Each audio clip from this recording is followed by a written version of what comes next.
À Kourou, les deux boulangeries les plus fréquentées de la place semblent, de prime abord, continuer à fonctionner normalement. Mais dans l'une comme l'autre, les patrons ont dû s'adapter aux circonstances de la crise du coronavirus. On travaille complètement ralenti, hein. On travaille à 40% de l'habitude. D'ailleurs, hier, c'était le marché et il n'y avait presque personne. Forcément, les gens ont un peu peur de sortir. Il y a beaucoup moins de monde du fait que les gens essayent de faire un peu de stock. Donc au lieu de prendre une ou deux baguettes, après ils en prennent 5, 6, 10, et ils mettent au congélateur. Et puis voilà, ça les évite de sortir tous les jours. C'est un bien pour la population. Depuis le début du confinement, bien heureusement, le personnel répond présent. Mais chez l'un, comme chez l'autre, la réalité de l'approvisionnement en matières premières n'est pas la même. La farine, principal ingrédient pour faire le pain, c'est dur à obtenir parce que les fournisseurs ont du mal aussi à obtenir les produits venant de métropole et puis des Antilles.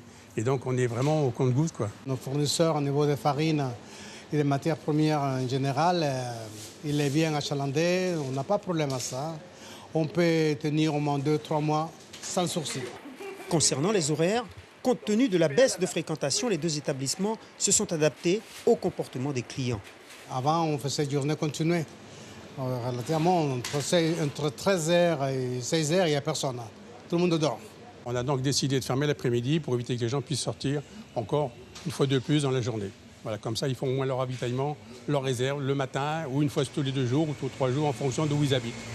Conséquence, pas de grande queue. Si plusieurs personnes se présentent en même temps de part et d'autre, le constat est le même. Les clients font preuve de patience et de discipline.